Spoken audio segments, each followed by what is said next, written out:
psikometric chart dulu ya, walaupun nanti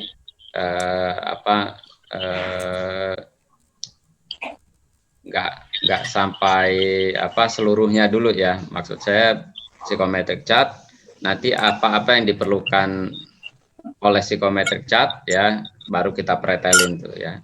Kemudian nanti balik lagi ke psikometric chart secara utuh, supaya kalian kebayang kebutuhannya apa sih gitu ya. Nah, sekarang saya buka ini ya, applied psychometric chart. Tolong yang lain di mute dulu ya. Oke, Pak. Biar kalau ada berisik dari saya aja.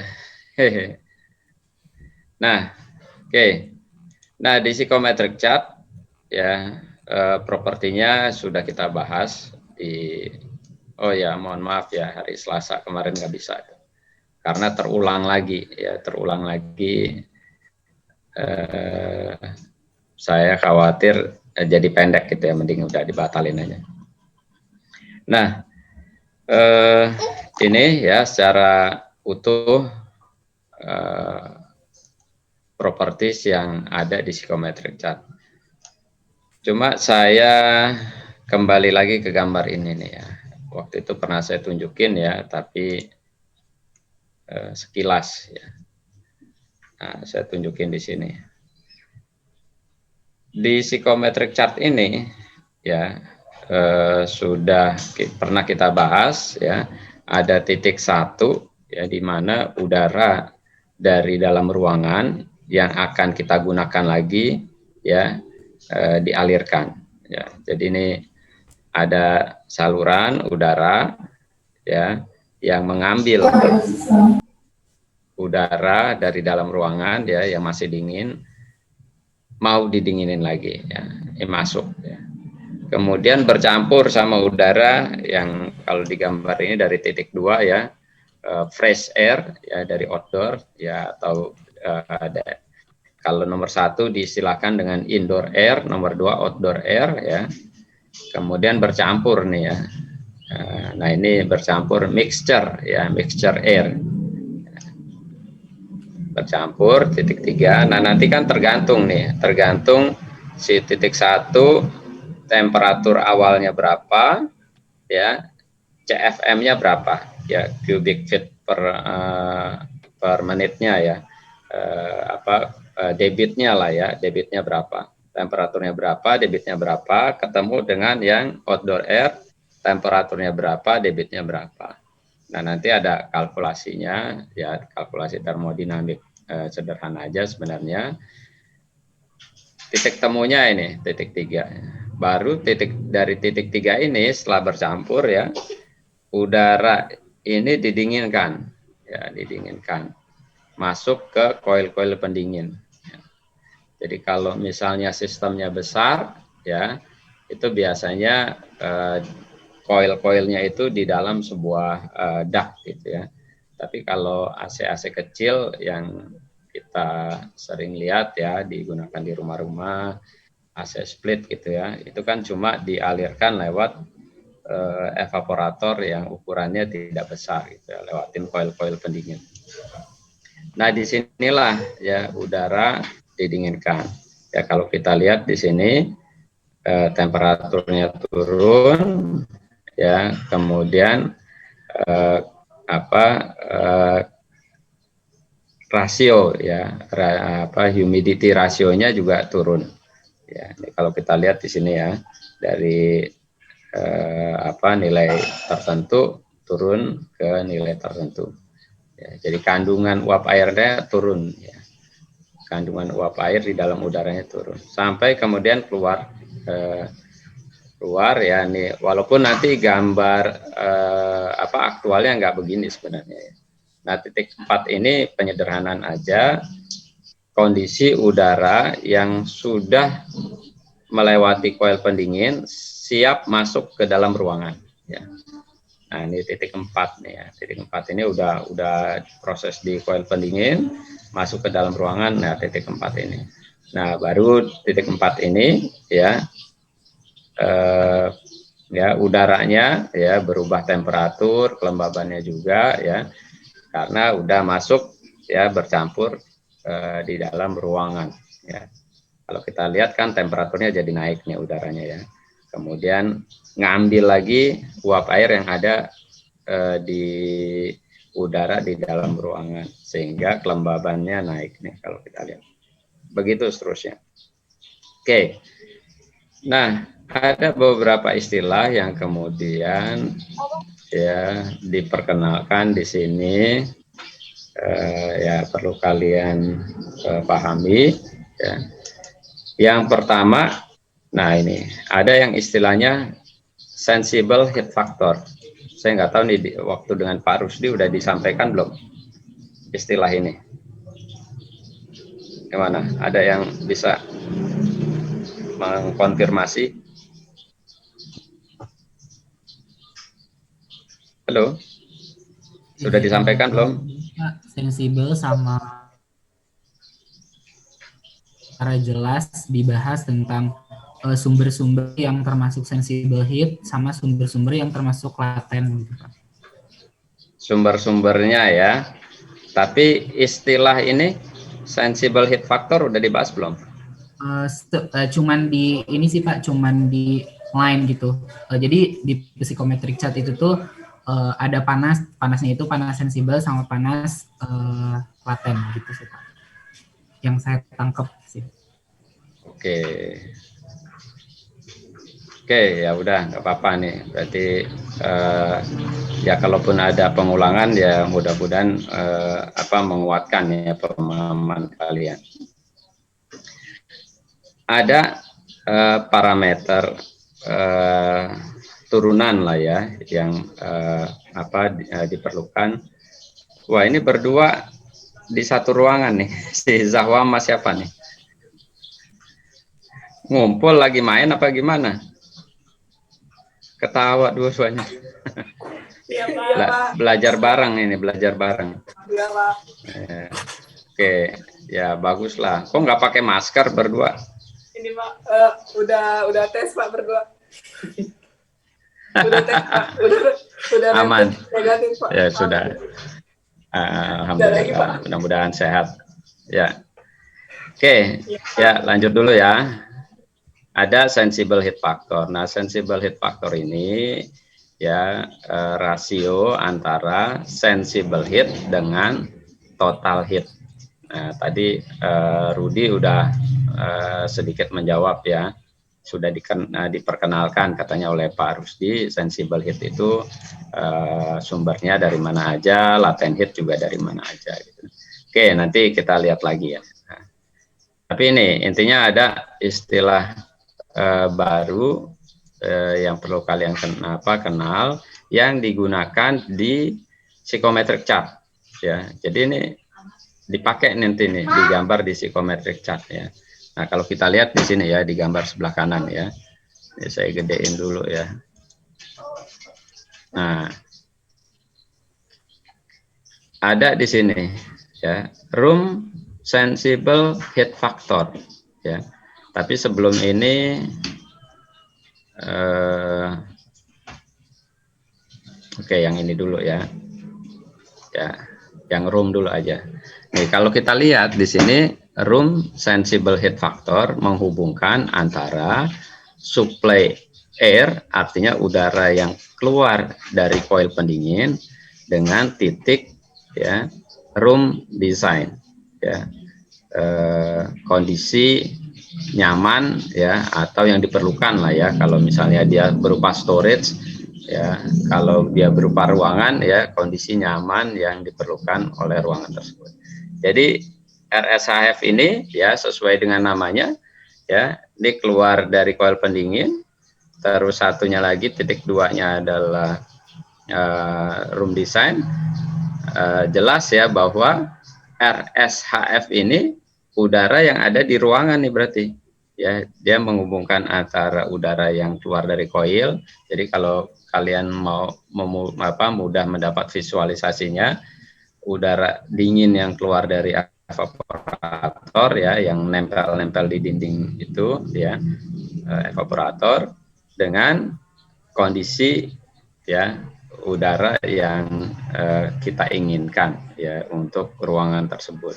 Ya sebut aja kalau yang umum ya di kisaran temperatur 24 derajat Celcius, kelembabannya di sekitar 50-55 ya, RH-nya ya, relative humidity-nya sekitar 55. Nah, ya. Ini titik 2. Jadi ini ada di dalam ruangan ya, sesuai dengan namanya ya, room sensible heat factor. Nah, ini ya kalau yang room sensible heat factor ya karena dia ada kata depannya room, maka sensible heat yang digunakan adalah sensible heat yang berasal dari ruangan tersebut aja. Jadi yang di dalam ruangan nih. Jadi nanti kalian bisa membedakan selain yang dari ruangan, ada lagi sensible heat selain yang dari ruangan. Jadi beban pendinginan itu bukan cuma kalor yang dari dalam ruangan. Nah, kan kita tadi udah sedikit menyinggung ya pas di sini ya. Ada dari dalam ruangan, ada juga yang dari luar nih. Nah, ini yang kita bahas yang dari dalam ruangan ini dulu ya. Ada sensible heat yang dari dalam ruangan dengan latent heat ini ya, yang ada dari yang bersumber dari dalam ruangan.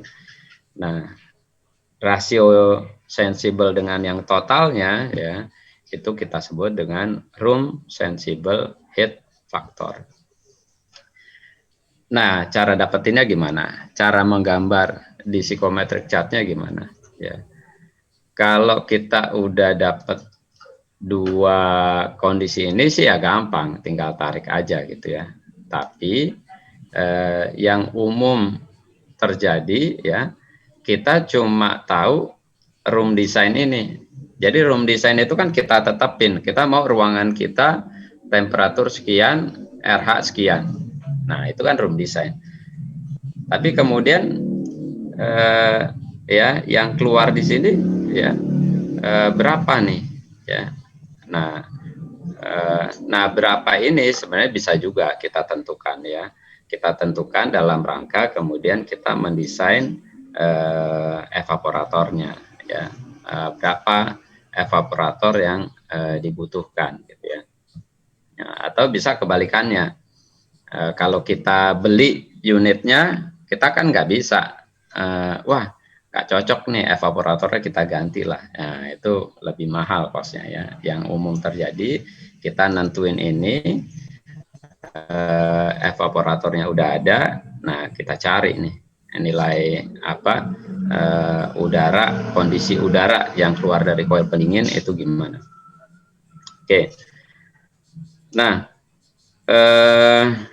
ada sebenarnya secara umum dua cara ya, gimana kita bisa menggambarkan garis RSHF ini di psychometric chart. Yang pertama, nah, saya mulai dari yang susah dulu deh ya, dari yang susah dulu. Karena nanti ada yang gampang, tapi nggak semua gambar psychometric chart itu menampilkan ya yang gampang itu tadi. Ya. Tapi kalau yang susah kalian udah paham, yang gampang ya insya Allah lebih mudah. Jadi kalau yang pakai apa ngitung-ngitung ya, nah kalian harus tahu total sensible heat-nya dulu dan total latent heat-nya dulu. Ya, tadi Rudi udah nyebut ya, tapi nanti saya review lagi lah ya.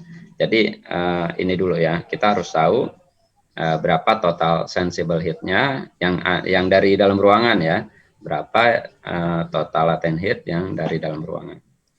Nah, kemudian ya kita harus tahu berapa CFM ya atau debit ya udara yang masuk nih ya melalui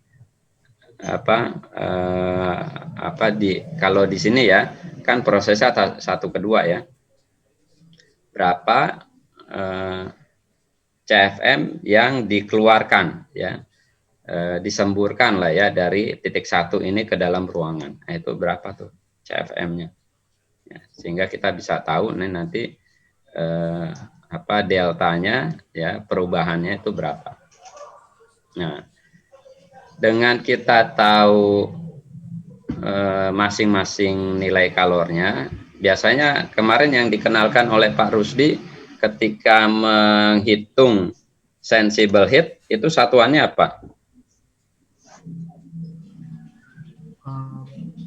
Kemarin itu tuh satuannya ini sih Pak, yang watt sama BTU per jam. Oke, ya, ya itu kan hampir sama ya. Ya tinggal dikonversi aja gitu ya. Jadi satuan yang sering dipakai yaitu tadi ya watt ya. Watt itu kan kilojoule per detik ya kan, kilojoule per detik ya. Jadi energi per satuan waktu ya, energi per satuan waktu. Nah kemudian kalau kita lihat di gambar ini ya, yang merepresentasikan perubahan ya titik 1 ke titik 2 ini ya, itu adalah perubahan entalpi ya, perubahan entalpi. Nah sedangkan kita tahu entalpi itu satuannya apa? Joule per kilogram. Halo. Kilojoule. Joule per kilogram. Ya boleh kilo atau tanpa kilo ya. Intinya adalah satuan energi per satuan massa ya.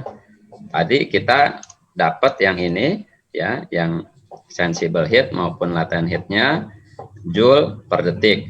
Kalau yang ini joule per kilogram gitu ya. Nah artinya kan kita harus merubah nih ya, atau ada satu lagi parameter yang bisa mempertemukan ini. Nah yang bisa mempertemukan ini adalah ya yang satu per waktu, yang satu per massa. Nah biar ketemu ya kita harus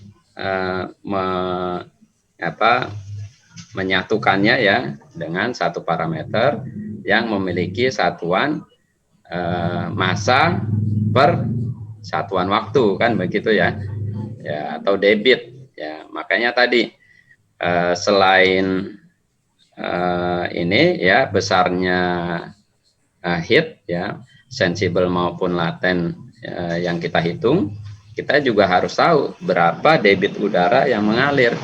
Nah, sehingga nanti entalpinya kita tahu. Ya. Jadi debitnya berapa? Ya, kita nanti bisa tahu. Oh, berarti entalpi sensibelnya sekian, entalpi latennya sekian, ya sehingga totalnya sekian. Nah, sehingga nanti titik 2 kita tahu ya. Nah, di sebelah sini ya, nih kalau saya balik ke sini ya. Ini kan garis entalpi itu kan yang ini ya. Nih. Nah, ini dia nih. Ini ada tulisannya ini dia nih, entalpi. Entalpi itu garis yang ini. Ya. Oke, saya balik lagi sini. Nah, jadi titik 2 ini kan startnya ya. Ujungnya nih ya. Tapi kalau arah alirannya startnya dari titik 1 nih ya. Titik 1 nih keluar dari coil ya. Ujungnya adalah ini room design ya. Tapi kita kalau mau ngitung bisa aja mulainya dari yang room design ini. Jadi ngitung kebalik ya maksudnya ya. Kita tahu room design-nya dulu. Nah kita mau keluar dari coil berapa? Gitu. Bisa hitung gitu. Ini kan kalau kita kalau kita beli sistem yang udah ada ya, itu nanti kita nyeting temperatur di remote controlnya tuh berapa gitu ya, kira-kira begitu. Halo, masih nyambung saya? Masih Pak. Masih Pak. Oke, ya ada tulisan koneksi tidak stabil soalnya. Baik, nah jadi lagi ya saya ini pelan-pelan ya neranginnya ya supaya kalian paham. Besarnya sensible heat, besarnya latent heat tahu. Nah selain itu CFM-nya juga kita harus tahu. Ya berapa debit udara yang mengalir kita harus tahu. Nah, sehingga nih kita bisa gambar di sini ya. Nah, kita hitung tadi ya, entalpinya tahu di sini ya, entalpi di ujung juga nanti tahu gitu ya. Nah, jadi sebenarnya cukup dengan kondisi di room design ya, kemudian total entalpinya berapa ya, ini kan totalnya sensible ditambah laten, totalnya berapa ya, CFM-nya berapa, kita tahu nih entalpi di titik satunya berapa, sehingga bisa mendapatkan garis ini. Nah, nanti perbandingan laten sama sensibelnya terrepresentasi nih di sini nih ya, di segitiga ini nih ya. Nah, gitu. Oke, itu cara kalkulasi ya, nggak susah sebenarnya ya, tapi penting buat pemahaman. Nah, ada lagi, nah saya baru ke gambar ini. Beberapa grafik memberikan kemudahan ya untuk menggambarkan proses ya perubahan properti ya udara selama sirkulasi itu. Nih, kalau kita lihat di sini ya, oke, pertanyaan saya dulu deh. Tadi kan saya jelasin tentang room sensible heat factor. Nah, kalau di gambar ini ada yang RSHF tadi itu titik apa dengan titik apa kalau di gambar ini? Ayo, ada yang mau jawab? 4 sama 1, Pak. Siapa tuh yang jawab? Zaki Ridho, Pak. Wih, Zaki Ridho, baru ketemu kemarin. Zaki, sebentar saya geser dulu. Ya, jadi RSHF di sini 4 dengan 1 ya. Nah, kita lihat nih sekarang. Mana gesernya? Nah, di grafik ini, di psychometric chart ini, di sebelah kanan ya, ada yang namanya sensible heat factor. Nah, tapi nggak semua psychometric chart memunculkan ini. Ada yang memunculkan, ada yang enggak ya. Skala ini ya, skala ini. Nah, skala ini ya, itu sangat ditentukan oleh titik referensinya ya. Nah, kalau kita lihat di sini ya, nih sejajar dengan 100 ya, ini nilainya nih dari 100 ya, turun ya 0, ya 1 lah, bukan 100 ya. 100%, maaf, 100% ya. Dari 100% sampai 0 ke atas ya. Nah, ini kalau kita tarik ke kiri ya, sejajar dengan 100%-nya sensible heat factor ini, kita lihat ada titik kecil nih di sini nih. Ya, sebagai titik reference. Ya, titik sebagai titik referensinya. Nah, di mana di titik ini ya, nilai sensible heat factornya itu 100. Kalau sensible heat factornya 100, artinya apa? Coba ada yang bisa jelasin nggak? Kalau suhu sensibel sama suhu totalnya sama, Pak. Suhu sensibel sama suhu totalnya sama, Pak. Bukan suhu, nilai kalornya ya. Jadi kalor sensibel itu jadi yang ada di total kalor itu cuma kalor sensibel. Latennya nggak ada, artinya begitu. Tadi yang jawab siapa? Rais, Pak. Rais, oke. Jadi yang total ya dari kalor itu isinya tuh cuma kalor sensibel. Ya, kalau kita lihat kan nih ya, kalau dia sini ya, ini artinya ya, artinya garisnya ini kan lurus ke sana nih ya, kalau dia 100% ya. garisnya ini horizontal. Nah, kalau garisnya horizontal, kalau kita balik ke gambar yang ini tadi nih ya. Nih ya. Kalau garisnya horizontal gini ya. Nih. Jadi kita lihat nih di entalpinya ini ya. Cuma ada entalpi sensibel kan. Nah, entalpi laten itu kan diwakili oleh garis vertikal kan ini kan ya. Yang sensibel oleh garis yang horizontal. Jadi kalau dia horizontal, maka isinya itu cuma color sensibel, color latennya nggak ada. Nah ini pemahaman gambar ya. Cuma tadi saya mau kalian memahami apa basicnya, kalkulasinya gimana. Nah ini memahami gambar. Jangan sampai gambarnya tahu, bisa gambar, tapi dasar pemahamannya nggak tahu. Gitu ya. Oke, saya balik lagi ke sini. Nah makanya yang gampang ini belakangan, gitu ya. Yang gampang belakangan. Nah, oke, saya balik lagi ke sini.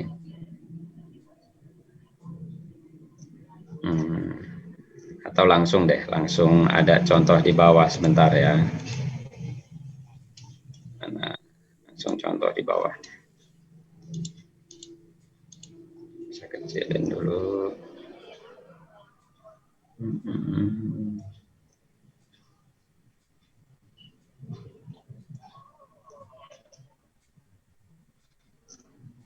Oke, yang ini aja nih, yang dekat ya, yang dekat ini. Nah, ini lihat nih ya. Nah, di sini di gambar yang sebelah kiri ya. Nah, kita lihat nih ya. Kita lihat caranya dia menggunakan sensible heat factor, skala sensible heat factor yang ada di sebelah kanan tadi.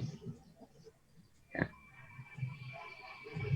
Nah, ini syaratnya ya, syaratnya kita sudah menghitung total sensible heat-nya, kita sudah menghitung total latent heat-nya, sehingga kita tahu nilai yang tadi ya, yang disebut dengan relatif room sensible heat factor. Jadi kita udah tahu nilai ini, nilai latennya, kita udah menghitung ini, kita tahu room sensible heat factornya. Nah, ceritanya udah tahu dulu ya. Udah tahu. Nah, kita mulai nih dari titik referensi tadi yang disebut sebagai alignment circle ya. Alignment circle. Ya, namanya boleh macam-macam lah gitu ya. Nah, jadi titik ini dengan posisi si 100%-nya ini sangat mempengaruhi nih. Nah, tiap gambar tuh beda-beda ya. Tiap gambar bisa beda-beda gitu ya. Nah, jadi jadi nggak baku gitu ya, nggak baku. Nah, bahkan ada gambar psikometrik chart ya, yang memunculkan, ada yang enggak gitu ya. Nah, ini umumnya kalau pakai referensi career handbook ya itu ada gitu ya. Bahkan dia lebih suka menggunakan alignment circle gitu ya. Memang lebih mudah gitu ya. Tapi tadi saya berharap pemahaman yang awalnya kalian dapat. Nah, jadi RSHF-nya udah dapat nih, room sensible heat factor. Jadi sensible heat factornya udah dapat. Nah, kalau dilihat di sini ya kira-kira kalau miringnya kayak gini ya sekitar 80-90 ya. Sebut aja 85% misalnya ya. Ya, tinggal ambil di sini ya. Ini kalau di sini tadi ya. Nah, kita ambil nih 85%. Sini kan? Nah, 85%, tarik dari skala 0,85 ini ke titik alignment circle ini nih. Nah, dapatkan miring kan? Kalau 100% kan tadi dia horizontal ya. Nah, ini sekarang 85%. Nah, ini ceritanya 85% lah ya. Sedapat miring segini. Nah, garis dengan kemiringan ini kemudian kita buat ya garis sejajar yang melewati room design. Nah, jadi room design kan ini, ya. Ini kan kita udah tahu nih ya. Kita mau ruangan kita berapa sih? Ya, kita tarik sejajar ini. Nah, inilah garis room sensible head factor kita, ya. Nah, cuma kan di sini kita belum tahu ujungnya mana nih ya. Titik, kalau di sini titik 4-nya yang mana. Nah, itu perlu kita hitung lagi ya. Kalau di sini kan berarti kalau kita udah bisa menghitung RSHF ya, berarti kan kita udah tahu entalpinya sebenarnya ya. Entalpinya kita udah tahu ya. Makanya ya ketika ini ya paling enggak dari sini ya kita dibantu kemiringannya ya. Nanti ujungnya di mana ya kita bisa cari gitu ya. Atau kalau nanti dia berupa sirkulasi ya nanti dia ketemu nih dengan garis yang lain ya, tapi nantilah belakangan pelan-pelan ya. Oke, jadi ada dua cara ya yang bisa digunakan, tapi saya berharap yang awal tadi kalian paham sehingga kalau pakai yang ini pun ya, bisa menjelaskan dengan baik. Oke. Nah, ini proses yang di dalam ruangan, ya, di dalam ruangan. Nah, sekarang kita lihat lagi, ya, ini di bahasan selanjutnya ada yang istilahnya grand sensible heat factor. Wah, grand sekarang, ya sesuai namanya grand, ya grand itu ya total, grand. Seluruhnya ya kalau kita lihat di sini di grafik ini ya di psychometric chart ini ya, GSHF itu ya menghubungkan antara mixture condition ya dengan supply air ya from apparatus. Nah kalau yang tadi kan nih room design dengan supply air to space ya, supply air to space. Kalau ini antara mixture condition dengan supply air from apparatus ya, ya walaupun antara supply air from apparatus dengan supply air to space itu beda tipis ya. Bahkan ada yang mengasumsikan sama ya, tapi nanti kita bahas detailnya ya. Ya kita bahas detailnya nanti. Saya fokus dulu ke sini ya. Ada parameter yang disebut grand sensible heat factor. Ya. Kalau yang tadi yang room sensible heat factor kan ini ya, pakai titik ini nih. Ya, kalau ini pakai titik yang udah campuran antara udara dari ruangan dengan udara dari outdoor ya, jadi udah campur nih, campur ya. Nah, nanti hitungannya gimana kita bahas ya. Ini udah campur.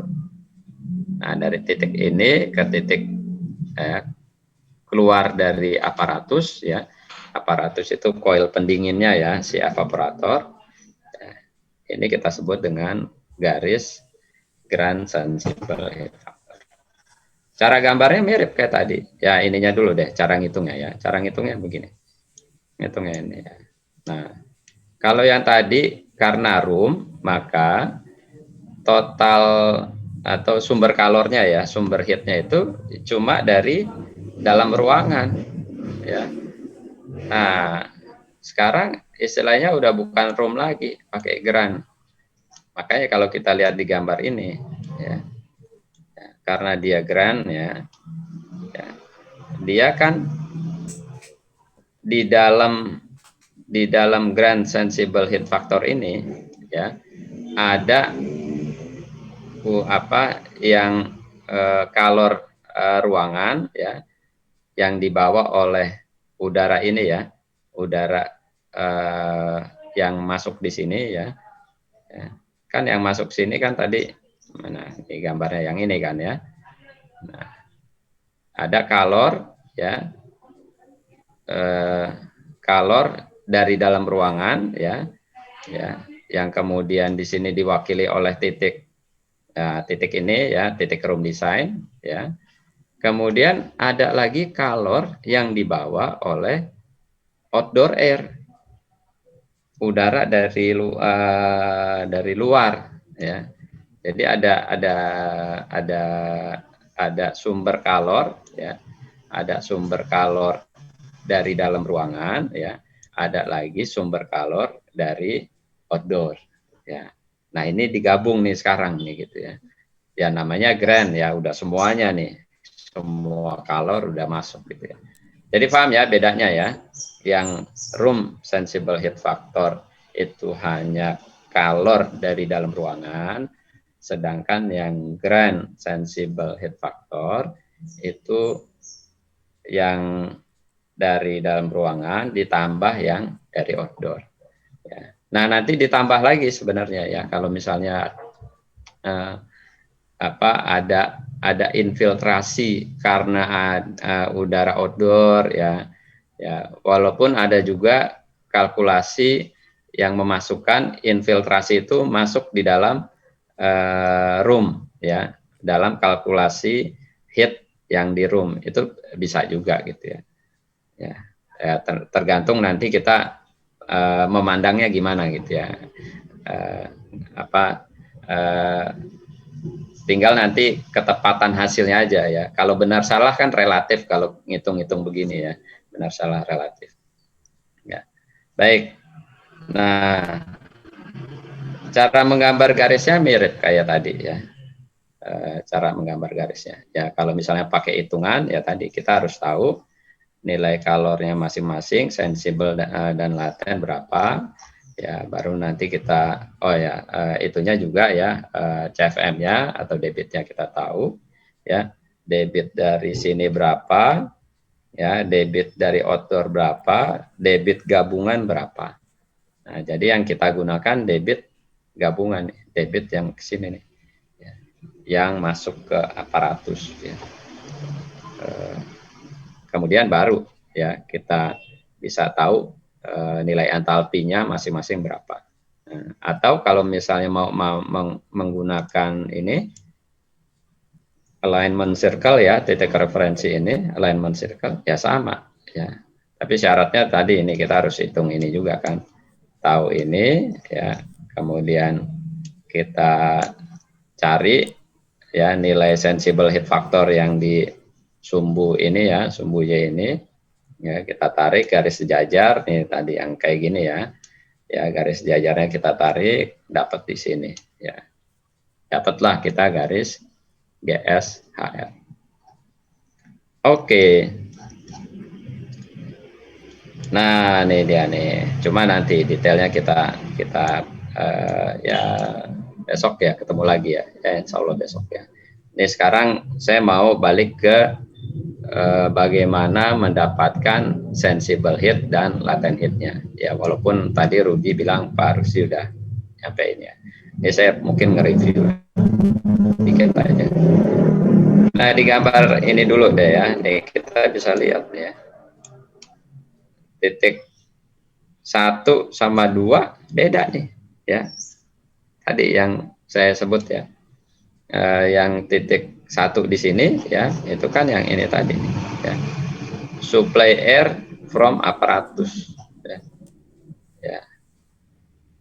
Atau air living apparatus ya. Nah, yang ini supply air to space. Nah, jadi ada delta T nih ya antara 1 dengan 2 ya.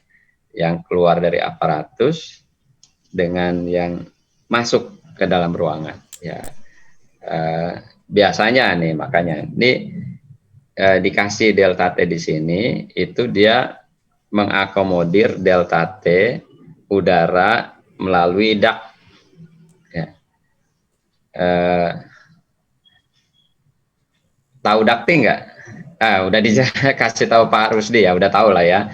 Ya paling gampang kalau ke mall-mall ya, mall-mall yang yang atasnya kebuka ya, yang nggak pakai plafon ya, buka itu kan kelihatan tuh udara kadang plumbingnya juga kelihatan ya. Nah, pada sistem yang besar ya, ini kalau kita ngelihat yang AC yang di rumah-rumah itu titik 1 sama titik 2-nya ini satu titik ya, dia keluar dari aparatus dari coil ya, langsung masuk ke ruangan kan begitu ya, kalau yang sistemnya kecil. Nah, tapi ini ada beda ketika si udara yang habis keluar dari coil pendingin ya ngelewatin ducting dulu nih ya, ke lantai 1, ke lantai 2 ya, paling kalau ada beberapa lantai ya, masuk belok supaya bisa masuk ke ruangan sini, terus ductingnya ada yang lurus biar masuk ke ruangan yang mana gitu ya. Nah, sehingga ada heat yang masuk ya ke dalam udara dingin tadi ya, sehingga ada penambahan temperatur ya, 1 dengan 2 beda. Nah, itu pemahamannya begitu ya, kenapa ada titik 1 dan titik 2.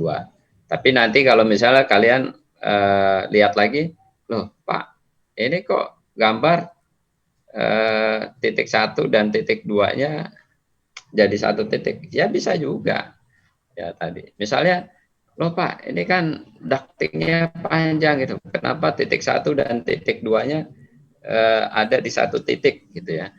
Nah, bisa boleh juga dia mengasumsikan tidak ada kalor yang masuk gitu ya. Jadi dia buat misalnya insulasinya sangat baik gitu ya.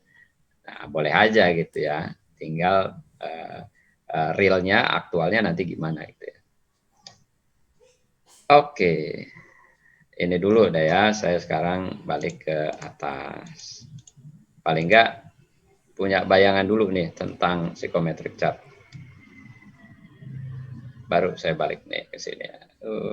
Ya mungkin udah sempat diajarin tapi untuk menguatkan pemahamannya. Nah, ini sebenarnya tabel untuk memudahkan kalian mendapatkan heat ya, sensible maupun laten ya, baik dari dalam ruangan ya maupun yang outdoor tadi ya, yang outdoor. Sebentar, ini di daerah kalian mendung nggak? Mendung, Pak. Hujan Pak. Mendung Pak. Oh, ada yang udah hujan. Ini soalnya saya ngajar nih ngadep keluar nih. Ngadep keluar, di luar udah mendung. Makin gelap. Oke. Nah, ini tolong nanti ya bisa dibaca ya. Saya sekilas saja. Kalau kita lihat ya ada bagusnya sebenarnya baca dari awal ya. Oke, jadi ada beberapa faktor yang mempengaruhi berapa besar kalor yang yang perlu dilepas ya dari dalam ruangan. Nah, itu kan terkait dengan si ruangan itu dapat kalor dari mana aja gitu ya. Nah, kita lihat di sini ya. Nah, ini kalau kita bicara building secara umum ya, building secara umum. Termasuk juga ketika kita mendesain pendinginan untuk storage misalnya, yaitu kan sebenarnya sebuah building juga ya, building si storage-nya. Termasuk juga pendinginan untuk ruang-ruang di kapal gitu ya, yaitu building juga gitu ya. Implementasinya bisa macam-macam ya, tapi basic teorinya sama. Ya. Nah, kita lihat di sini. Yang pertama orientasi, ini arah mata angin, ya, maksudnya arah mata angin dari bangunan tersebut. Ya, kan beda. Di awal saya sempat nyinggung ya, bangunan yang menghadap timur barat ya, sedangkan utara selatannya ketutup misalnya, dia punya atau misalnya ini aja deh, office ya, ruangan ya, satu ruangan dia punya jendela yang menghadap ke timur aja gitu ya, sedangkan sisi baratnya ya ketutup ruangan lain ya, sisi baratnya dia nggak dapat paparan matahari, dapat paparan mataharinya dari sisi timur aja. Ini kan akan berbeda kalornya ya, akan berbeda dengan ruangan yang punya jendela menghadapnya ke utara aja, ya, ke utara aja. Jadi yang satu ke timur aja, ya, yang satunya lagi ke utara aja. Nah itu beda tuh, ya. Nah jadi dari sisi orientasi mata angin ya posisi si ruangannya beda. Nah pertanyaan lainnya, nah ini menarik nih. Kalau misalnya ruangannya di kapal gimana Pak? Kapal kan muter-muter, ya. Kadang dia bisa madep utara, madep ke timur, selatan gitu ya. Nah kalau misalnya dia bisa berubah-ubah orientasi, ya, nah itu kita gunakan ya nilai maksimum untuk semua arah mata angin itu, gitu ya. Jadi nilai maksimumnya kalau menghadap utara berapa, kalau menghadap selatan berapa, dan yang lainnya berapa, kita ambil nilai maksimumnya. Nah jadi biar aman begitu, ya. Walaupun ada juga, nah ini ada nih mendesain AC berbasis budget, ya, ada mendesain AC berbasis kenyamanan. Nah ini beda gitu ya. Nah kalau yang berbasis budget itu biasanya dia cari rata-ratanya aja gitu ya, karena dia berpikir nggak sepanjang tahun, sepanjang perjalanan misalnya di atas kapal dia menghadap ke arah tertentu gitu ya, nggak sepanjang tahun nilai beban kalornya setinggi itu gitu ya. Nah itu dia ambil rata-rata ya, walaupun akhirnya ada satu saat ya di mana kenyamanannya berkurang ya karena ambil rata-rata. Tapi kalau dia ambil nilai peaknya ya semuanya diambil nilai tertingginya gitu ya. Nah itu cost-nya bisa lebih tinggi ya. Ini tinggal pilihan sebenarnya ya, mau pilih paket hemat atau paket yang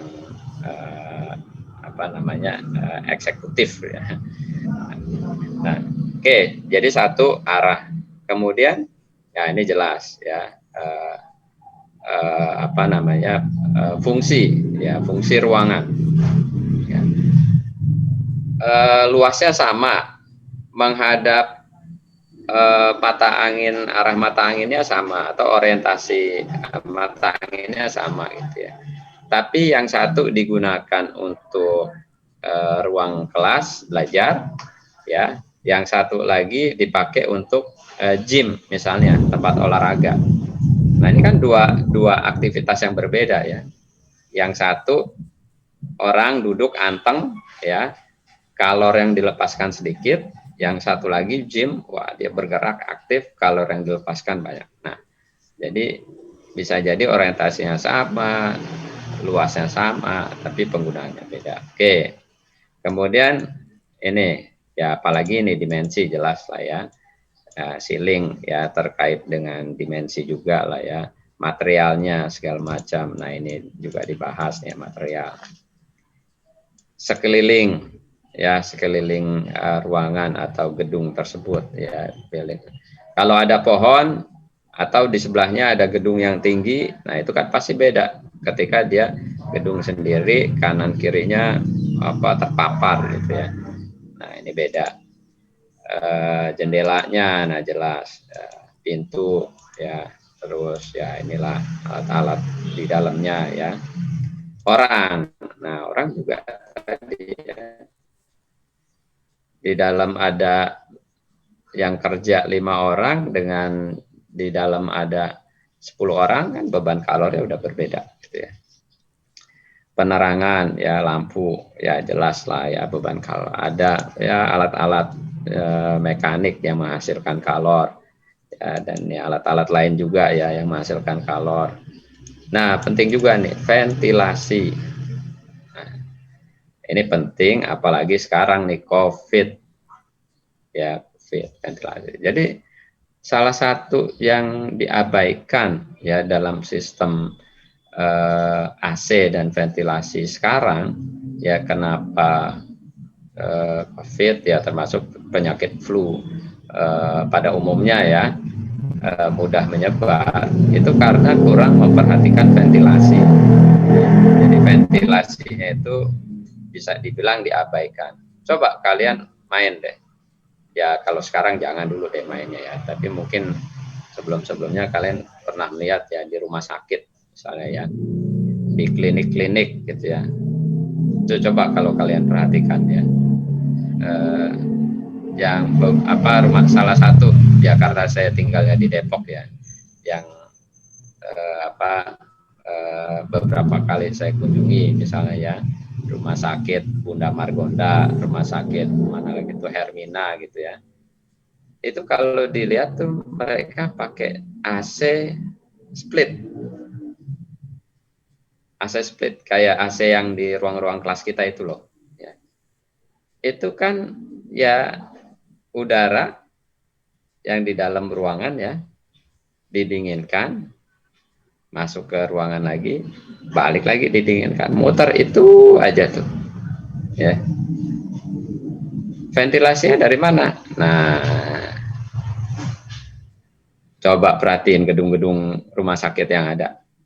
Rata-rata tuh ketutup rapet tuh. Gak mau rugi mereka. Karena kalau kebuka, temperatur udara dalamnya naik, beban pendinginannya jadi naik. Beban pendinginannya jadi naik, yang harusnya cukup pasang sebut aja 4 unit AC ya, maka mereka perlu pasang 10 unit. Nah, kan rugi hitung-hitungannya. Nah, tapi dengan mengabaikan itu, kualitas udara di dalam ruangan jadi buruk, ya kan? Nggak ada ventilasinya. Padahal ventilasi itu penting. Ventilasi itu kalau yang digambar tadi ya di psychometric chart, itu yang outdoor ya, udara dari outdoor itu ya. Udah outdoor. Ada indoor, outdoor tadi ketemu ya. Nah, kalau nggak ada ventilasinya, dia dari indoor aja terus, indoor muter aja tuh. Ya, temperaturnya naik, didinginin lagi, naik, didinginin lagi, begitu terus gitu ya. Nggak ada dari outdoor. Kalaupun ada, itu karena infiltrasi. Nah, makanya ini beda ya antara ventilasi dengan infiltrasi. Kalau ventilasi itu disengaja. Nah, basis ngitung ventilasi gimana? Nah, yang sangat bagus adalah berbasis jumlah orang yang ada di dalam ruang tersebut. Karena setiap orang itu memerlukan udara segar dalam jumlah tertentu. Ya, misalnya di situ ada 10 orang. Ya, dihitung minimal harus ada berapa CFM masuk ya, cubic feet per menit. Ya, itu bisa aja dia masuknya ya, si udara ventilasinya ya, berdasarkan waktu tertentu ya, cut off ya, cut off. Jadi dia masuk misalnya dibuka masuk 5 detik, tek, tutup ya. Nah, tapi ada juga yang sifatnya continuous, ventilasinya continuous ya, masuk terus, jumlahnya dikit tapi dia masuk terus ya. Ada juga begitu. Nah, ini tinggal bagaimana sistemnya dibuat gitu ya. Tapi jumlah CFM-nya itu ya sama, gitu ya. Mau yang continuous ya maupun tidak continuous tadi ya. Kalau itu ventilasi disengaja. Nah, yang infiltrasi itu yang tidak disengaja. Infiltrasi itu contohnya apa? Misalnya pintu kebuka ketutup ya, kan nggak didesain. Iya, kalau misalnya yang buka tutup pintu sering. Tapi kalau misalnya jarang, ya udara ya segitu-gitu aja gitu ya. Gitu. Iya, kalau misalnya ngebuka pintunya ya cukup lama. Kalau ada juga yang terlalu cepat gitu ya. Nah, yang gitu-gitu infiltrasi bisa jadi infiltrasi dari pintu, infiltrasi dari jendela. Gitu ya. Nah, itu infiltrasi. Jadi bukan di desain ya khusus infiltrasi. Makanya nanti nilai ventilasi dengan infiltrasi itu dipisah tuh.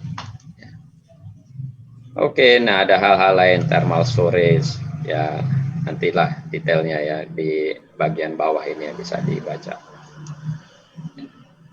Oke, tolong nih saran harusnya sih yang begini di detailnya dibahas kemarin ya. Nih, kalau ternyata belum silahkan dibaca lagi. Saya langsung ke sini aja nih. Nah, tabel ini memudahkan kita untuk menghitung secara rinci ya beban-beban kalor. Ya walaupun nggak harus pakai tabel ini ya. Nanti kalau kalian menggunakan referensi lain ya, itu ada stoker misalnya. Ya dulu saya sih waktu kuliah kayak kalian gini, makanya buku stoker ya. Baru setelahnya saya pakai buku ini nih ya, pakai referensi karir ini. Karir itu lebih disukai oleh industri karena lebih simpel ya, lebih simpel tapi lebih banyak menyederhanakan gitu ya. Nah kalau mau dapat yang lebih basic ya, bagusnya itu pakai buku-buku model stoker gitu ya. Itu dia penjelasannya itu lebih mendasar gitu ya. Kalau ini emang oleh industri ini ya, industri yang lebih banyak menggunakan karir handbook ini. Oke, nah kita lihat nih, ya ini ada beberapa kotak ya. Yang pertama sumber kalor dari matahari. Nah ini jelas nih, ya kalau kita lihat ada ya sumber kalor dari matahari yang melalui kaca ya. Nah ini kan kalau gedung ya macam-macam ya. Sekarang itu kaca ya bisa di samping ya, kadang bisa di atas juga ya dikasih kaca gitu ya. Nah jadi intinya yang sumber matahari, sinar matahari yang lewat kaca. Ada lagi yang lewat nih dinding dan atap. Nah hitungannya silakan nih, nanti ada nih di halaman berapa, tabel berapa nih. E-booknya ini kalian punya nggak? Nggak? Ya Pak. Belum punya? Ya udah, ntar saya kasih ke ketua kelas ya. Beckham, mana Beckham? Iya Pak. Ya, nanti saya kirim ke kamu ya. Nanti silakan diinfokan ke teman-temannya. Nah, jadi ini. Ya, oke. Ada sumber kalor matahari yang lewat dinding, lewat udara. Ya. Kemudian, ya ini yang kalor lainnya nih ya. Transmission gain, ya. Kalor yang bertransmisi selain yang yang lewat dinding dan atap ya. Jadi yang nggak tercover sama yang inilah intinya gitu ya, lewat gelas-gelas lainnya atau kaca-kaca lainnya, lewat partisi kalau dia pakai partisi ya kan bisa aja nih ruangan ya, yang satunya menghadap keluar ya, dapat matahari, yang sisi seberangnya partisi. Tapi di seberang partisi itu bisa jadi ada sumber kalor ya. Nah ini dipertimbangkan. Terus dari ceiling ya kan. Nah dari lantai juga ya. Ya kalau dia ruangannya di lantai 1 lantai dasar ya dengan ruangan di lantai sekian kan beda tuh kalor dari bawahnya gitu. Apalagi ternyata di bawahnya dapur, ya kan, jadi hangat tuh lantai atasnya. Nah, yang gini-gini dipertimbangkan. Nah, ini lagi infiltrasi. Ya, masuk di sini nih infiltrasi. Kan tidak dikehendaki gitu ya, tapi dimasukkan sebagai sumber kalor. Nah, tuh. Oke. Baik. Terus yang berikutnya ya dari orang. Nah, masuk nih. Dari ya sumber listrik ya macam-macam ya. Dari penerangan, terus alat-alat lainnya masuk. Nah, ini dimasukkan sini. Terus yang ini ya ini panas yang disimpan nih maksudnya ya. Ya ini memang besar kecilnya ya tergantung materialnya ya. Jadi misalnya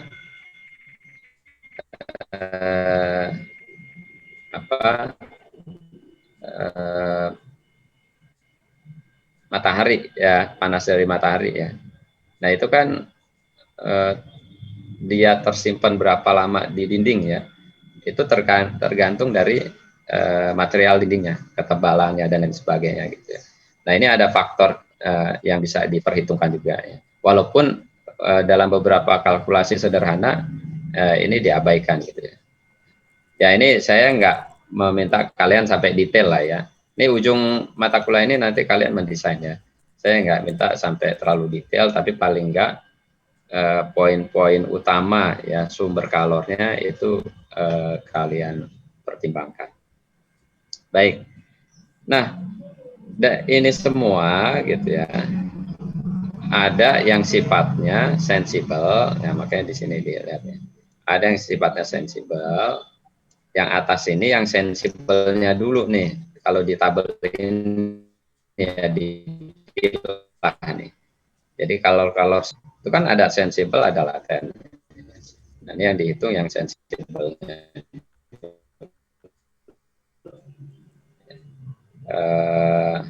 Baru yang di bawahnya ya setelah dapat room sensible heat ya, nah baru ngitung yang latennya.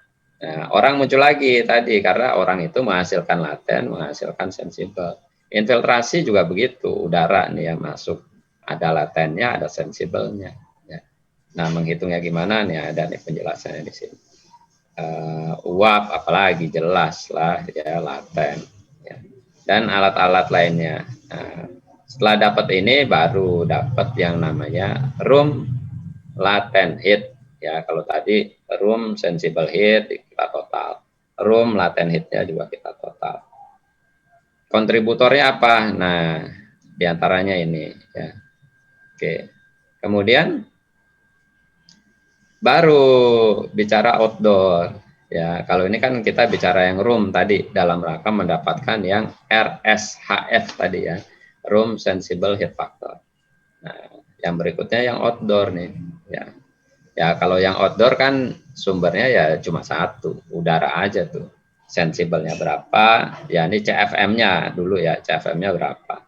Sensibelnya berapa? Latennya berapa? Ya, sudah.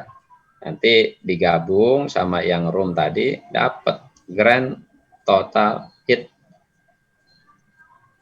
Begitu. Oke, ada yang mau ditanya sampai sini?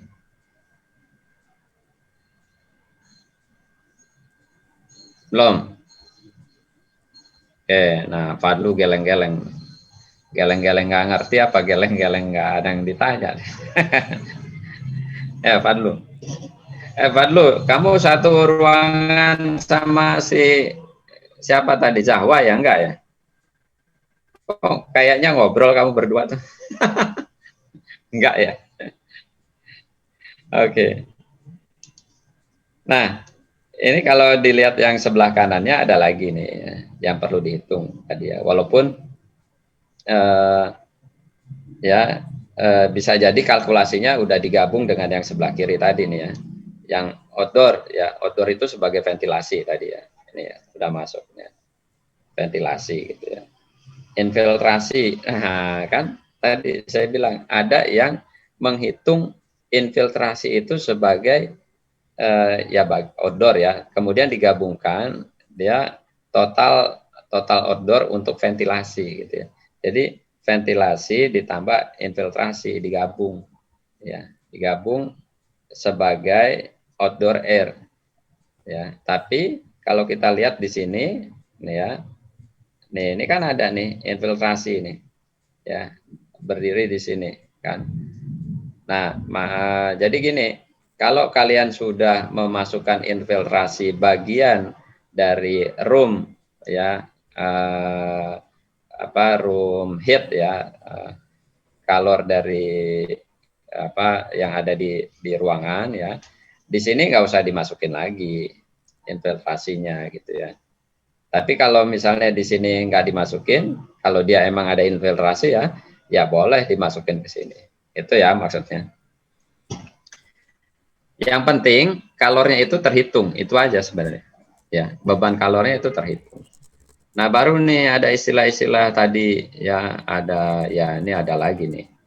Effective sensible heat factor. Wah, apa tuh? Tadi kan baru RSHF sama GSHF ya.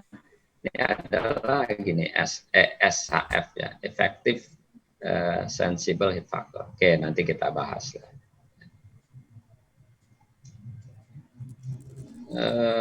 Saya turun, wah ini udah jam 17 lewat. Ini penjelasan tentang orientasi ya, posisi ini di kota apa ya, dia lintang berapa, bujur berapa, dalam setahun itu posisi terhadap mataharinya gimana segala macam ya. Nah, itu jadi pertimbangan ya, makanya mendesain ya kalau misalnya kalian mau ini lagi misalnya lagi dapat orderan nih kalian, bikinin dong pabrik es dan juga storage-nya ya. Yang satu pabrik es buat ikan ya, buat ikan, tangkapan ikan. Jadi kalian dapat order nih misalnya ya. Bisa ini dong yang satu yang order di daerah Banyuwangi ya, Banyuwangi kan ikannya banyak tuh ya.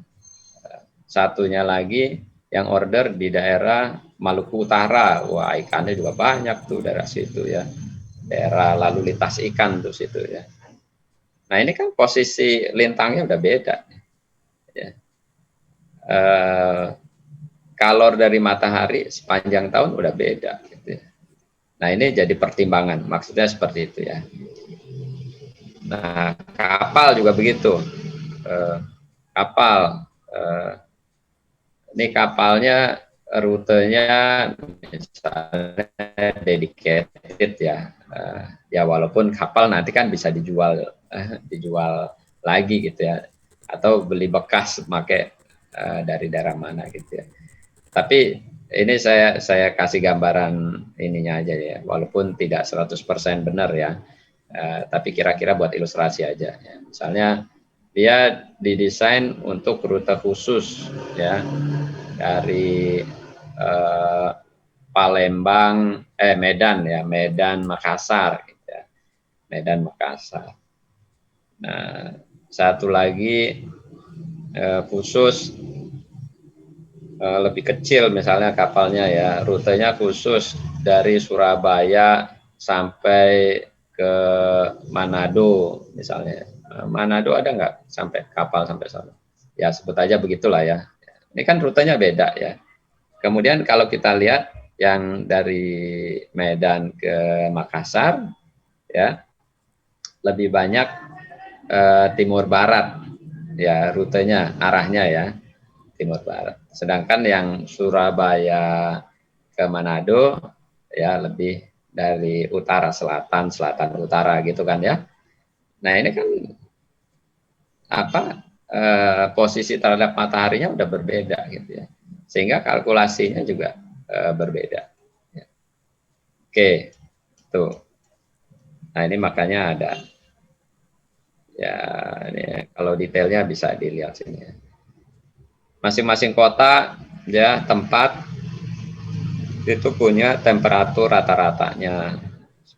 Temperatur tertingginya berapa, temperatur terendahnya berapa.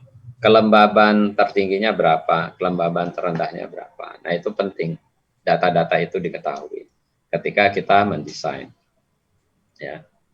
Temperatur harian kita juga perlu tahu. Ya. Ini kan yang agak ekstrim ya, di daerah-daerah ada musim dingin, musim panas ya, ada minus-minusnya ya. Ya kalau kita ya hampir sama lah sepanjang tahun ya. Ya kisaran 25, 35 lah misalnya begitu ya. Kelembabannya ya kisaran 80, 95 gitu ya. Ya. Itu kan lebih mudah berarti kalau yang daerah tropis ya. Oke. Ya, outdoor. Nah, baru nih penting. Inside design condition. Ya, ini kita tutup aja nih ya, summer winternya kita tutup lah ya. Atau kita pakai yang summer lah ya, kita pakai yang kotak summer. Jadi beda-beda nih ya. Kalau kita mau gunakan ruangannya buat ya di sini office ya, office ya. Yang nah tadi yang saya bilang budget oriented ya dalam mendesainnya atau convenient oriented ya, kenyamanan atau budget ya. Nah, ini istilahnya di sini deluxe sama komersial praktis. Ya, kalau yang komersial praktis yang lebih ekonomis ya. Kalau deluxe ya ini paket mewah lah gitu ya. Nah, kita lihat kan bedanya. Yang office ya rekomendasinya temperaturnya sekian, kelembabannya sekian ya. Ya boleh juga pakai yang ini ya, pakai yang ini juga boleh. Kemudian kalau kita lihat yang lain yang mungkin sering digunakan yang agak beda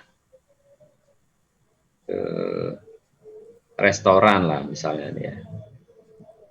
Tapi ininya bedanya tipis ya. Bedanya tipis. Ya, rekomendasinya hampir sama lah ya. Kisarannya hampir sama.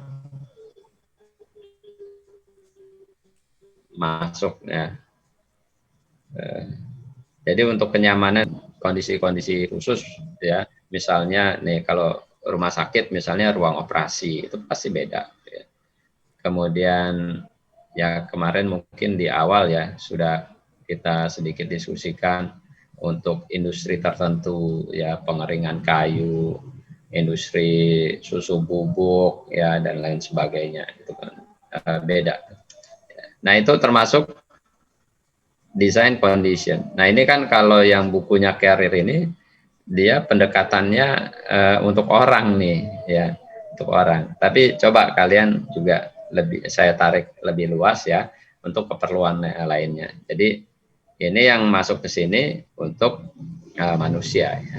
Tapi kalau produk lain, nah ini. Belum lagi kita bicara untuk tadi ya ikan gitu ya, kontainer yang bawa sayur, yang bawa buah gitu ya, bawa daging dan lain sebagainya. Nah itu kan beda temperatur dan kelembabannya.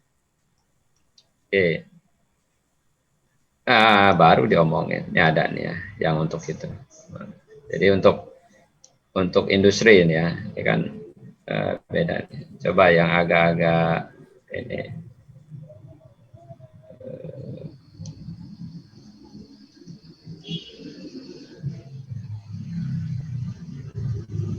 Yang RH-nya agak rendah, mana RH-nya agak rendah. Nah, ini misalnya kan, ya produk elektronik tertentu nih ya RH-nya sampai rendah 15 ya RH-nya rendah. Nah ini ada lagi nih glass cutting ya sampai rendah segini.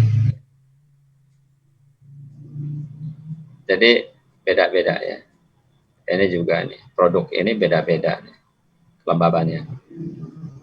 Ya, temperaturnya juga ya. Temperaturnya kalau kita lihat ya ini namanya ini ya.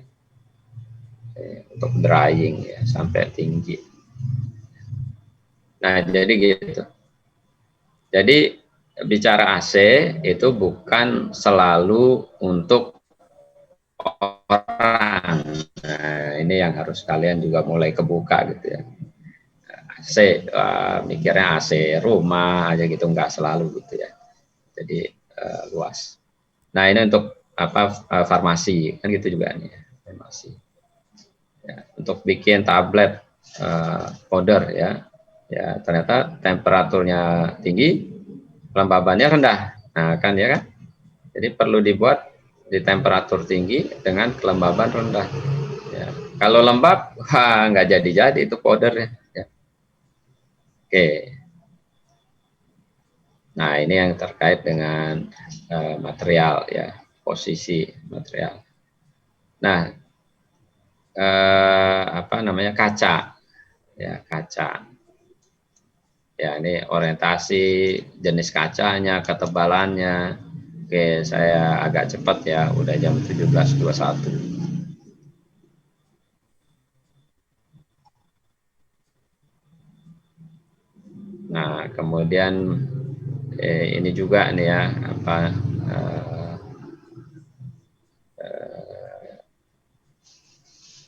penambahan material tambahan ya, yang bisa berdampak ya pada kalor yang masuk ke ruangan ya. Nah, seperti ini misalnya ya. Kalau misalnya jendela ya, kaca ya, ini dari sisi ketebalan, kemudian dia ininya gimana nih, apa nih namanya ya, kalau kayu kusen lah ya, kusennya gimana, terus ada apa, penutup tambahannya tidak gitu ya, itu kan pengaruh. Oke, nah ini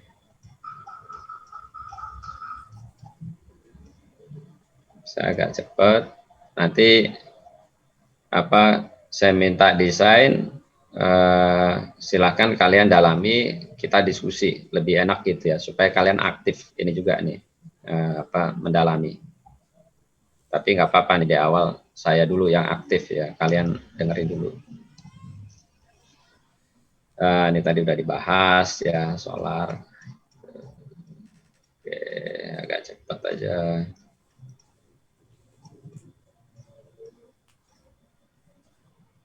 Nah, nih apa, dinding ya, dinding temboknya dari materialnya dari apa nih ya, dari batu bata tambah campuran semen pasir lainnya, atau dia dari apa, batako, atau apa sekarang yang ringan-ringan tuh apa, hebel ya, hebel dan lain sebagainya ya. Nah, ini pengaruh terhadap kalor yang masuk ya. Nah, bagusnya ya kalian mengkalkulasi sendiri ya, bagusnya. Jadi kalor dari matahari ya berapa, sehingga menyebabkan dinding itu temperaturnya jadi berapa, merambat sampai dalam, temperatur dinding bagian dalam berapa. Nah, sehingga kalor konveksinya berapa. Wah, ini bicara ini lagi nih, termofluida ya dulu ya, termofluida, perpindahan kalor, konduksi, konveksi gitu ya. Ya, tapi sederhananya nih oleh Career Handbook ya dibuatin kayak gini ya. Oke, ya, saya singkat dulu ya, ini material-material lah ya, material dinding. Nah, ini juga sama nih masih ya, insulasinya nih ya, insulasinya. Kalau di kapal kan begitu kan, baja ada apa tuh, pakai apa sih, poliuretan atau Rockwool Pak, pakai rockwool. Rockwool ya, Iya. Ya rockwool, baru kemudian di lapis bagian luarnya lagi ya, ya eksteriornya lah, itu bisa macam-macam juga. Nah, itu kan jadi ada beberapa material nih ya. Ada beberapa material. Oke. Begitu juga storage kan begitu ya. Storage buat nyimpen ya tadi bisa ikan dan lain sebagainya kan begitu juga. Ada dinding utamanya ya. Ya ini bisa macam-macam ya. Bisa ya, stainless juga bisa ya. Kemudian dikasih insulasinya materialnya bisa macam-macam ya. Di bagian dalam, bagian luarnya juga gitu ya. Ya, ini juga nih masih material ya. Selain tembok tadi, selain dinding ya. Nah, ini yang itu tadi heat yang tersimpan di material. Baru berikutnya nih bahas infiltrasi ventilasi. Ya. Nah, ini ada beberapa rekomendasi. Ya ini kalau ini infiltrasi ya. Jadi jendela, pintu segala macam. Rekomendasi ventilasi ada juga nih di sini. Ini masih infiltrasi. Ya. Infiltrasi. Baru nih ventilasi. Nah, kalau kita lihat di sini ya, misalnya mana yang dekat dengan office lah sebut ya.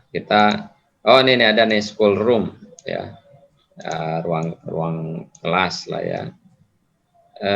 CFM per orangnya ternyata 0. Ini kalau jumlahnya sedikit kali ya. Jumlahnya sedikit. Oke, kita pakai yang office deh ya, yang lebih manusiawi lah ya. Office yang general ya. Office yang smoking apa enggak? Wah, ini ada yang beberapa smoking ya. Jangan lah ya. Nah, ini bisa memakai rekomendasi ini ya. Misalnya kalau yang office. Ya, ini salah satu referensi ya. Ini kalian bisa cari referensi yang lain ya. Terkait dengan rekomendasi berapa CFM ya yang diperlukan ya untuk masuk ke ruangan gitu ya. Kalau ini kan basisnya orang ya, per orangnya berapa gitu ya. Nah, kalau kita lihat di sini basisnya luas lantai ada gitu ya. Jadi ada yang berbasis orang, ada yang berbasis luas ruangan lah ya, luas ruangan. Nah, dua-duanya bisa dipakai. Oke. Internal, nah ini dari lampu. Ya, nah, lampu juga macam-macam nih kan. Sekarang makin banyak. Ada lampu apa namanya, lampu neon ya, ada lampu bohlam ya. Nah, ini bedanya nih. Terus alat-alat elektronik lainnya ya, menghasilkan kalor. Nah, ini juga masih alat elektronik. Ya, contoh kalkulasinya adalah ya. Nah, ini masih tergolong elektronik lah ya, teman-teman.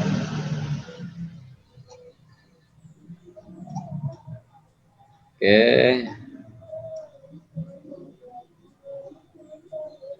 Bah, udah deh tadi yang bahasan kita psikometrik. Baik, mohon maaf agak ngebut ya, karena emang harusnya sih yang tadi tuh yang di depan tuh udah dibahas sebelum UTS, harusnya kalian udah paham. Jadi kalau belum paham, tolong dibaca-baca. Oke, supaya kalian juga ini mendalami juga ya secara aktif, tolong PR-nya referensinya saya nggak batasi ya dari mana aja. Tapi yang ini nanti saya kasih ke Beham. Tolong kalian hitung ya kalor ini sensible maupun maupun laten ya, sensibel maupun laten. Ya, boleh kamar kalian gitu ya, boleh juga ruangan lain yang kalian anggap mudah gitu ya untuk kalian jadikan objek ya untuk tugas ini ya. Jadi intinya satu ruangan lah ya, itu kalian kalkulasi. Ya, misalnya di dalamnya ada lampu berapa, oh kalornya sekian. Di dalamnya biasanya ada orang berapa, latennya sekian, sensibelnya sekian. Oh di dalamnya ini, tapi syaratnya ruangannya ini emang ruangan mau dikondisikan ya udaranya. Jangan kemudian wah ini kayak saya nih ngadep keluar nih, kebuka nih. Ya ceritanya udah lain, emang nggak mau dikondisikan ya, pakai udara luar. Jadi emang ruangannya mau dikondisikan. Oh di dalamnya ada coffee maker ya, nanti ada ada selain ya sensibelnya pasti ada kan coffee maker ya, latennya juga sensibelnya yang panasnya itu ya, latennya kan uap yang terbentuk ada ya, dan lainnya dan lain sebagainya, laptop, komputer misalnya. Nah itu kalian itu ya. Jadi terserah objeknya mau pakai ruangan apa ya, mau ruangan kamar kalian sendiri juga boleh gitu ya.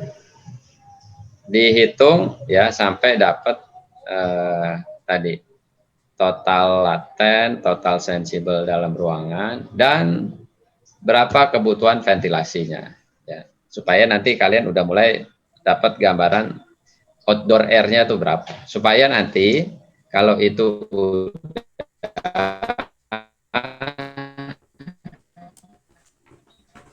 saya minta berikutnya menggambar nih. Oke ya, jadi tugas sampai pekan depan gabung deh ya sekalian, nanti kalian boleh diskusi besok ke saya kalau misalnya ini. Jadi tugas sampai Selasa deh boleh lah ya, jadi digabung sama Selasa ya. Selasa pekan depan tolong kalian hitung ya satu ruangan beban kalornya berapa, kemudian digambar di psychometric chart. Nah, besok sebenarnya saya sudah mau bahas,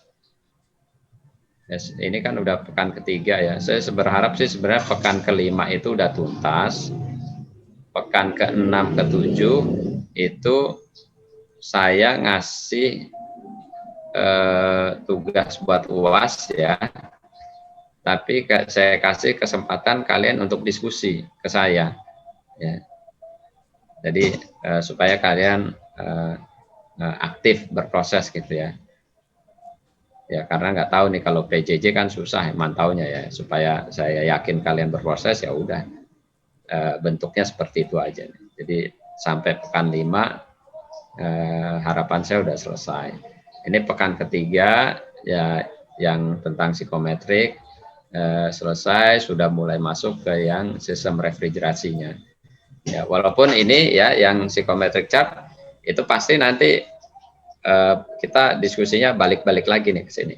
Ya, nanti masuk ke sistem refrigerasi pasti nyinggung lagi yang psychometric chart. Ya nggak apa-apa tektok-tektok. Tapi harapannya nanti pekan kelima udah tuntas. Oke ya. Jadi tugasnya sampai Selasa hitung beban kalor. Ya, indoor outdoor, kemudian digambar di psychometric chart. Baik, ada yang mau ditanya? Pak mau nanya Pak. Ya, Rais Habibi, silakan. Wah lagi naik ini nih. Ya silakan. Kalau ini Pak, kalau misalnya kan itu ada utara selatan gitu-gitu ya Pak. Terus kalau misalnya temboknya itu nempel sama tembok bangunan lain, kadang dihitung itu tembok yang mana Pak? Yang benar-benar langsung kena cahaya matahari aja berarti Pak? Iya, jadi kalau yang apa pengaruh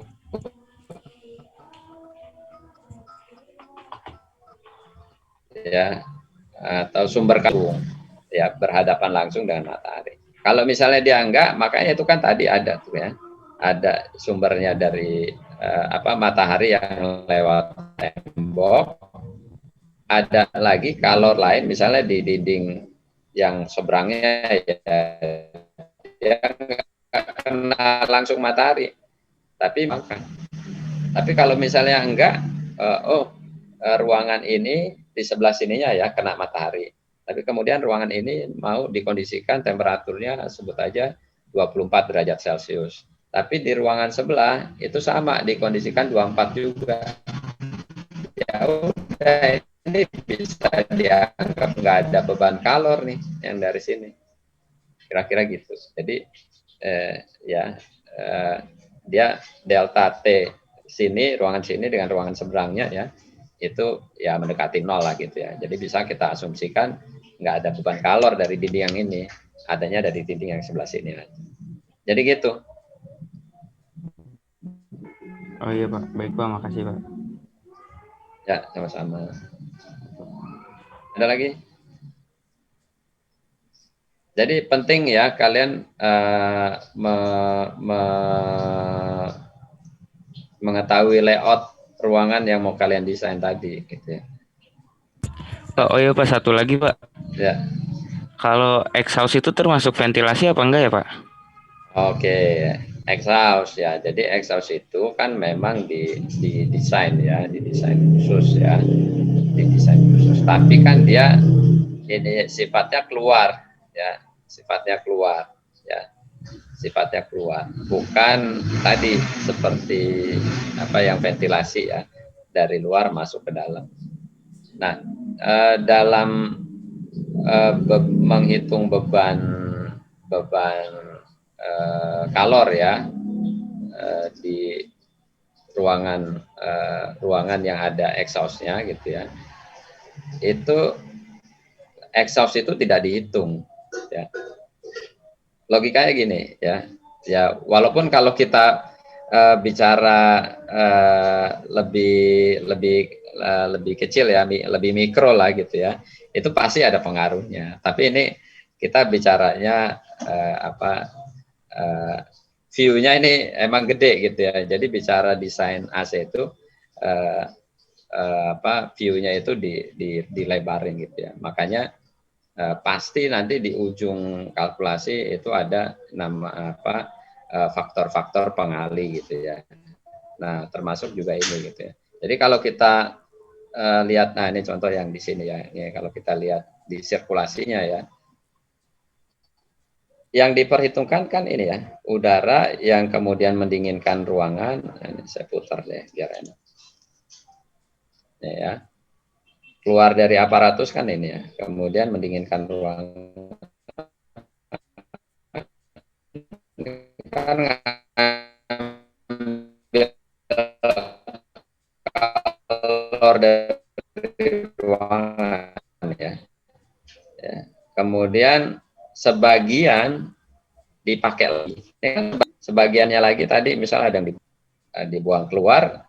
Kalau kita bicara keseimbangan massa ya kan, ada yang dibuang keluar pasti ada yang masuk kan, logikanya begitu ya. Nah itu perlu kita ketahui gitu. Jadi boleh aja nih tadi Rais ya bertanya ya, kalau kita menggunakan asumsi ya bahwa dengan adanya exhaust ya, maka ya dengan prinsip keseimbangan massa pasti ada udara yang masuk gitu ya. Nah, tapi masalahnya udara yang masuk ini itu dari mana? Itu yang kalau misalnya kita nggak menyiapkan sistem ventilasi khusus ya udara masuk ke dalam ruangan gitu ya, itu kita jadi nggak bisa tahu nih kondisi titik duanya itu seperti apa gitu. Paham nggak, Rais? Saya ambil contoh nih misalnya ya, sebuah ruangan,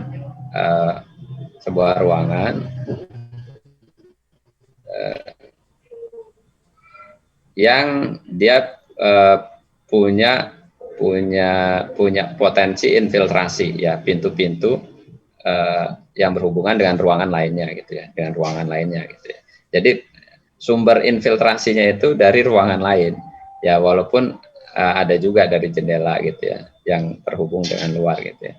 Nah, apalagi ini kalau misalnya dia ruangannya itu di tengah-tengah nih ya. Dia tidak terhubung dengan tembok bagian luar gitu ya. Ini ruangannya di tengah. Kalau kita mengharapkan menggunakan exhaust aja ya. Ya exhaustnya mungkin dia bisa buat duct ya. Kan exhaust bisa juga dipasang di atas ya. Di atas plafon ya. Jadi buang ke atas juga bisa gitu. Ya kalau misalnya kemudian atasnya itu langsung ke genteng ya, bukan atasnya itu nanti lantai berikutnya. Nah, anggap begitu misalnya. Nah, kemungkinan supaya keseimbangan masanya itu ya tadi ya, prinsip keseimbangan massa, maka harus ada udara lain yang masuk kan ya. Nah, udara masuknya dari mana? Ya paling ya itu dari lewat pintu-pintu, lewat celah-celah lain gitu ya. Yang sumbernya adalah ruangan sekitarnya.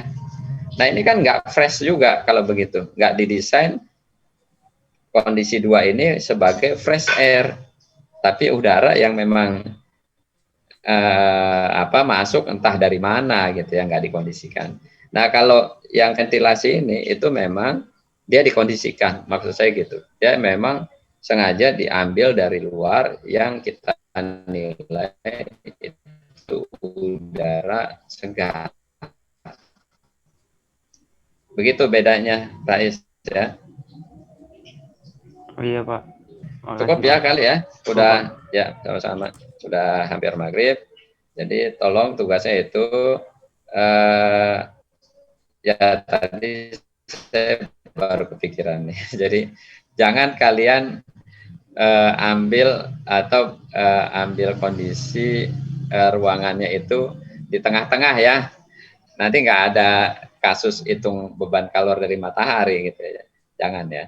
Jadi walaupun ternyata kamar saya di tengah-tengah Pak gitu ya.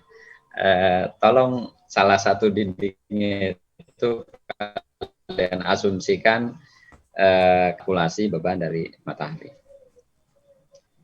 Oke. Cukup saya sudahi. Terima kasih. Semoga sehat semua. Ya. Nanti kalau ada tanya-tanya silakan lewat tua kelas ya. Lewat tua kelas ya. Kadang kalau japri saya kebanyakan sih WA japri. Mohon maaf kalau ada yang japri saya belum dibalas gitu. Ya, saya cukupkan. Makasih. Assalamualaikum warahmatullahi wabarakatuh. Waalaikumsalam warahmatullahi Waalaikumsalam. wabarakatuh. Saya tutup ya. Makasih.